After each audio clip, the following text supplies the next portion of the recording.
माहिती आहे त्यांनी केलं नाही तर मी त्यांच्या घरी त्यांना केलं नाही तर मीच कसं केलं तुला माहिती आहे? मग मला माहिती आहे ना, सांग ना. त्याच्यामुळे तर तुमच्याच घरी आलो मी, दुसऱ्याच्या घरी काय माहिती सांग, नाव सांग ना. मग काय ती तुझं नाव आहे का मध्ये? तुझं नाव आहे का? तुझं विथबट्टीचं नाव आहे का? सांग मला. आता मला तुझं पार कसं माहिती राहील? ती अधिकारी अख्ख्या गावाला जिल्ह्याला नाव माझं माहिती आहे, असं कसं नाव नाही?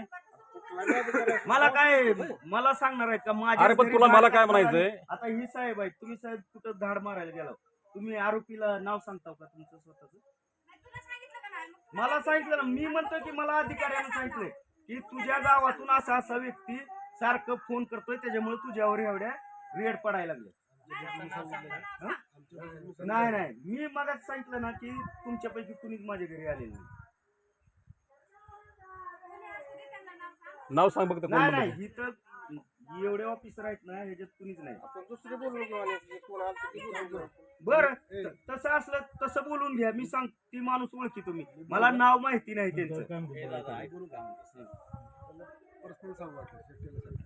नाही साहेब, मला त्यांचं नाव माहिती नाही. फक्त सकाळी काय मला नाव सांगतो मला तू? टाकली आणि मी आता 3 वेळेस झाल्यावर 4थ्या वेळेस माझ्यावर काल रेड पडली. 3 वेळेस पहिलं माझी सगळी नुकसान करून टाकली.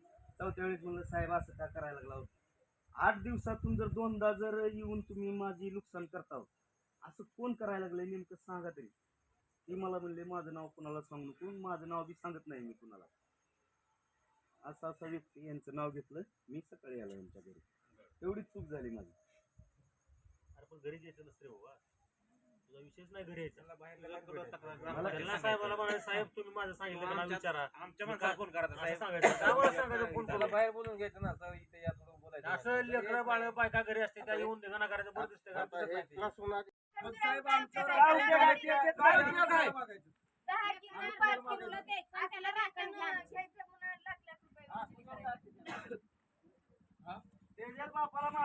बापाला मारलेला आहे आणि आणखी फायदा उचलायला लागले की नुकसानी करून किती आमच्या संग माणसं येतात मारायला.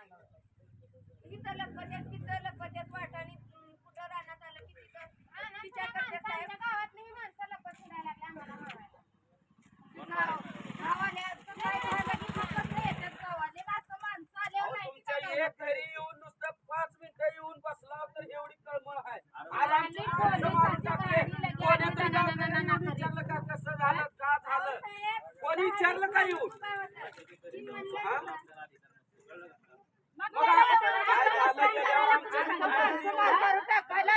आमच्या घरी येऊ नका.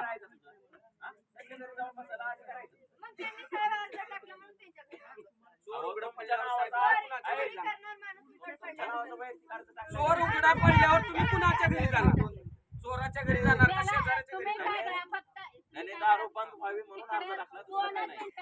त्याला इथं बोलवा आणि ह्या देवाच्या त्यानं पायरी त्यानं नाहीच काय केलं म्हणून तुम्ही करायला तुम्ही सिद्ध करून जा. तुम्ही सिद्ध करा. लय नाही, या पाटलाला धरायला लावा की. पोलीस पाटील आहे का?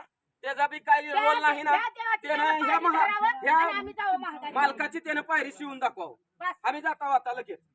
बोलवा त्याला. हा त्या साहेबासोबत त्याचा काहीच संबंध नाही म्हणून त्यानं पायरी धरावी. हा धरायला लावा त्या पाटलाला. कसं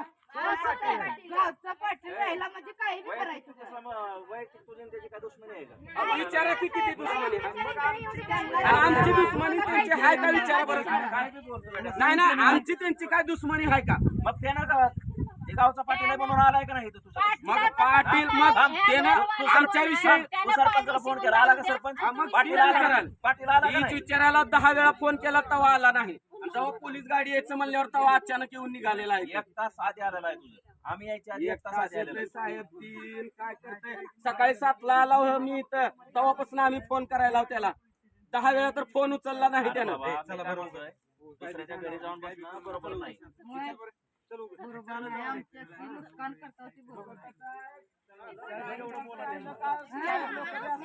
आम्ही लॉन्ड्रीवाले आहेत, चाललं इस्त्री करून खातो आणि आमचे मालक उठलं की पळतात तिकडंच हातभट्टीकड. म्हणजे कसलंच म्हणजे इथं जरी नाही मिळलं तरी डोकीला जाऊन पितात. मग ती पूर्ण बंद व्हावी, डोकीची पण बंद व्हावी, हे एवढं माझं मत आहे. दुसरं काही नाही. चाललं म्हणजे कसं शासन वरूनच बंद केलं तर खाली गावातलं बंद होईल ना. शासनानं वरूनच नाही बंद केलं तर खाली कसं चालूच राहणार ना, मग ती बंदच व्हायला पाहिजे. शासनापर्यंत आवाज कोणाचा पोहोचेल? कसं पोचत उठाव नाही, करणार? कसं पोचत नाही आपला. त्यासाठी काय करणार आहे? शिकायचं असं सगळे सहकार्य आमच्या दिराला देऊ आम्ही. एका चला. व्यक्तीनं गाव सुधारत नाही. नाही ना सुधरत मग गाव संघटित मग असेल तर सगळ्यांनी गावचा पूर्ण विकास होऊ शकतो. हा ह्याच्यासाठी आम्ही आमच्या घरापासून सुरुवात केलेली आहे. केलेली चांगली. आहे. ते कोणी करत अगर ना करत दारू बंदी व्हायलाच पाहिजे. आमच्या गावातली तरी व्हायला पाहिजे आणि दारू डोकीची बंदी तरी. गावातली व्हायला पाहिजे. कारण हिथं नाही मिळलं तर डोकीला जाते, डोकीला नाही मिळलं तर कळमला जाते. सदा म्हणजे सगळे जी लोक जर शिक्षण घेतलेले आहेत, काही लोक अर्ध सोडून घरी बसले आहेत कारण ते त्यांना त्यांचेच आई वडील जर दारू पित असले तर ती पैसा कुठून देणार ना, त्यांचं शिक्षण होऊ शकत नाही. अगर ती पुढे जाऊ शकत नाही तर मग ही जर त्या वडिलांनी जर आपला ताबा जर ठेवला तर पुढे लेकरं सुद्धा सुधारतील, हे माझं म्हणणं आहे. वडील दारू पितात म्हणल्यावर लेकरं तर न पितील का मग? अवघड होतं ते. पितात का नाही? तीन केसेस अशा झालेले आहेत. तरुण पुढे पिढी त्याचे- गेले. आणि ती लहान लहान लेकरं असताना ती वडील तर दारू पेले, ती मरून गेली, नंतर पुन्हा ती लेकरं उघड्यावर आली, ती अवघड झाले ना. एका घरातले 2 सख्खे भाऊ वारले दारूच्या ह्याच्यामध्ये. या बायानं काय करायचं? काय करायचं ते बाई, अवघड आहे. धन्यवाद. मौजे माळकरंजा तालुका कळंब जिल्हा धाराशिव. राज्य सरकारमध्ये जे काही लाडक्या बहिणीचे लाडके भाऊ आहेत, या लाडक्या बहिणीचे आपल्यापर्यंत अर्थ हक्क या न्यूजच्या माध्यमातून येणार आहे. आपण ऐकत असाल की दारूने अनेक लोकांचे संसार उद्ध्वस्त केलेले आहेत. त्यामुळे राज्य सरकारने या न्यूजच्या माध्यमातून आपल्याला विनंती करीत आहे की या लाडक्या बहिणीचे अर्थ हक्क ऐकून या माळकरंजा हद्दीतील पूर्णपणे दारू बंद करण्यात यावी. आणि दुसरी गोष्ट, या लाडक्या बहिणीने असा इशारा दिलेला आहे, येत्या 3 जानेवारीपर्यंत जर ह्या माळकरंजा हद्दीतील दारू बंद जर नाही झाली तर जिल्हाधिकारी कार्यालय धाराशिव या ठिकाणी ते आमरण उपोषणास बसणार आहेत. याची राज्य सरकारने नोंद घ्यावी. धन्यवाद. जो प्रकार घडलेला आहे, ज्या व्यक्तीनं या ठिकाणी येऊन दमदाटी केलेली आहे, शिवीगाळ केलेली आहे, धमकी दिलेली आहे, नेमकं काय प्रकरण आहे, काय सांगाल त्याबद्दल? ह्याच्यावर प्रकरण कसं आहे, राजकारण आहे. आज का वाटतं तुम्हाला राजकारण आहे वाटतं म्हणून? मला, माझ्या कशावरून जीवाला वाटतं? वाटतं हे तसं आमच्यावर चाललेलंच आहे गावात. बर. हा. ज्या व्यक्तीनं तुम्हाला शिवीगाळ केलेली आहे तो डायरेक्टली तुमच्याकडेच आलाय का त्याला कुणी सांगितलंय असं तुम्हाला वाटतंय? सांगितलं असणार. कुणी सांगितलं असं? कुणी सांगितलं असेल त्याचं काय सांगू बरं, शकत त्या नाही. व्यक्तीनं ज्या व्यक्तीनं त्यांना सांगितलंय त्यांनी तुम्हाला नाव वगैरे काय सांगितलंय का? नाही सांगितलं. बोला. मग माझं नाव राधा मच्छिंद्र तुपसुंदरी. मला असं म्हणायचं की तुम्ही गावात राजरोस दारू विक्री करता, मग तुम्ही सरकार लोक झोपलात का? ही तरुण पिढी, म्हातारी पिढी ही त्याच्यामध्ये बरबाद झाली आणि हे दिसून येत नाही सरकारला. बरं, प्रशासनानं यावर काय भूमिका घ्यावी? ह्यांनी दारूबंदी काय भूमिका घ्यावी? ह्यांनी दारूबंदी सगळी करावी आणि महिलांना सुरक्षित, महिला सुरक्षित राहावी. पाहिजे इथं गावात. बरं, गाव लेवलचे जे पुढारी आहेत, ते गाव लेवलचे पोलीस पुढारीच पाटील आहेत असतील, ना, कशाचे पोलीस प्रशासन असेल, यांचं दुर्लक्ष आहे का असं तुम्हाला वाटतं? दुर्लक्ष आहे सगळ्या गावाचं. सरपंच तसलंच हा. आहे, समजे तसलेच आहेत, हा. कोण नाही नीट इथं. माझं म्हणणं आहे की दारूबंदी पुढ्या काही असताना तरुण पिढी बरबाद झाली आमच्या गावातली. लग्न सुद्धा हा. होत नाहीत दारू हम्म. मग माझं असं म्हणणं किती आहे पोरं की तर बसलेले आहेत, सरकारला लहान ते आहे का एवढीच नाही विनंती हात जोडून, हम्म. बाकी काय नाही. पोरांचे सुद्धा लग्न नाही ना काय नाही, किती पोरं पाहायचं होतं.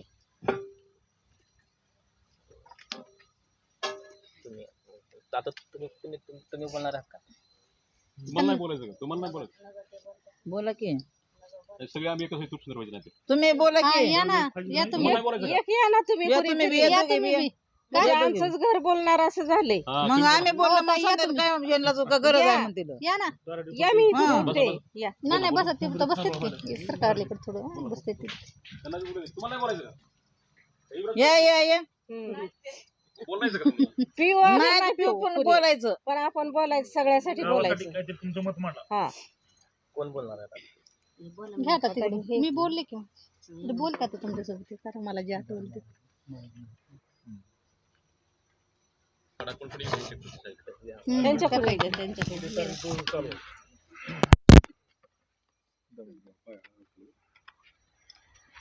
त्यापूर्वी एकच ठिकाणी जे बोलणार आहे ते फक्त येऊन बस.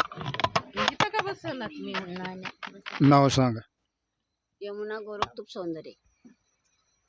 माझं नाव यमुना गोरखतूप सौंदर्य. जी आजची जी पिढी आहे, ज्या मुलं प्रत्येक मुलं जी दारू पितात त्यांचं लग्न सुद्धा होत नाही.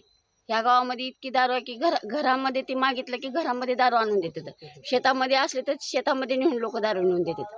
म्हणजे ह्याच्यामुळे बरबादी व्हायला लागली लोक. आणि त्याच्यामुळे ही म्हाताऱ्या माणसं जी आहेत ना, ती मुलं आई वडिलाला बघू शकत नाहीत.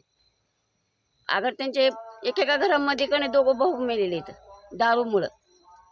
लहान लहान छोटे छोटे लेकरं आहेत, त्यांचा संसार आता सध्या ते उघड्यावर असल्यासारखं आहे. हा, मग त्यांच्या ती काय तर लोकांनी हे घ्यावं लागेल ना.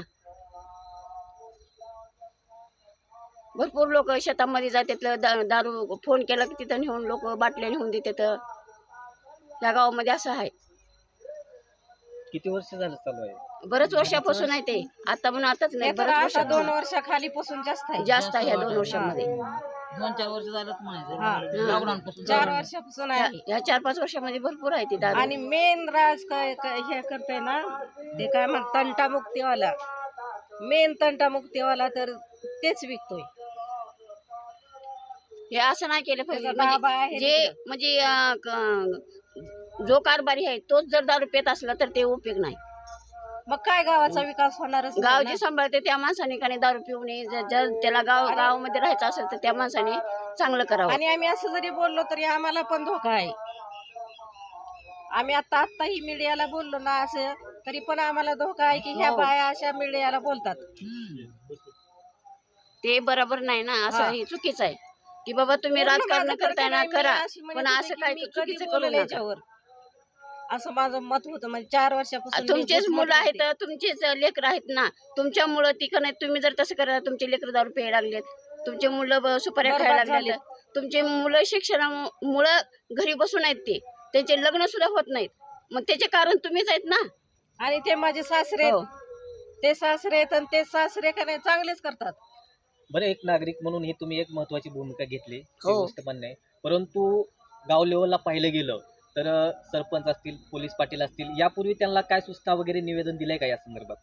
ते हो दिले आमच्या मामाने दिले. पंचायतमध्ये दारूबंदी ठराव मंजूर करून घेतलेला आहे. तर त्यानंतर समजा प्रशासन असेल, त्यांच्याकडून आणि काय ज्या- प्रत्युत्तर काय भेटलं तुम्हाला? जर तुम्ही का नाही जर त्यांच्याकडून आम्ही काहीच आतापर्यंत उत्तर मिळालेलंच नाही आम्हाला. ते गावातले लोक आहेत ना, काहीच होऊ देत नाहीत. हम्म. हा, मग गावचा विकास कसा होईल? कुठपर्यंत जावा तुम्ही, गावचा आमचा विकास हाय तेच कसा चालू ठीक आहे. आहे, मग गावचा विकास माझे मिस्टर करतात तर मग त्यांना त्यांच्या असं हातात टार्गेट आहे. केलं जातं ना. हम्म. कुठल्या नाही कुठल्या हा. स्वरूपामध्ये त्यांना टॉर्चर करायचं. म्हणजे ह्यांच्यावर जरा हेच आहे, म्हणजे भीतीचं आणि मला वातावरण एक आहे. गोष्ट म्हणायची सरकारला, तुम्ही ही लाडक्या बहिणींना पैसे देता आणि आता सरस असं केलंय की किराणा मालाच्या दुकानामध्ये पण दारू विक्री केली जाते. हो ते पण पूर्ण बंद केली पाहिजे ना. तुम्हाला दारू बंदीच टपरीमध्ये करायची आहे ना, तर ती दारू तयारच चालूच आहे. करू नका ना. सगळीच बंद करा. तयारच नाही केली तर ते लोक पिणार कसे? कशाला लोकांचं माझं हे एक बरोबर म्हणणं आहे की सरकारने दारू तयारच नाही केली पाहिजे. मेन पोलीस- मुद्दा तरीच आहे. पोलीस मग प्रशासन तिथून- याकडे दुर्लक्ष देते का? काही चिरीमिरी वगैरे घेऊन त्यांना त्यांच्या हा, व्यवसायाला हा, गती ते पण देतात? असू मग शकतं. काय ते पण वाटतं असू तुम्हाला? शकतं, आम्हाला सांगता येत हे तर नाही. 100% आहे. त्याच्याशिवाय तर हे पुढे हा. होऊ शकत नाही. बरं, या बाबतीत तुम्ही काय आवाज उठवताल? सगळ्यापर्यंत हे गेलेलं जर आहे आता ते, जर नाही हे मंत्र्यापर्यंत केलं तर जात आहे आम्ही ते. 2-3 तारखेला अमर उपोषण करणार आहे कुठे करणार आहे? धाराशिवला. धाराशिव कलेक्टर कलेक्टर जिल्हाधिकारी ऑफिस समोर. कार्यालयात. हो.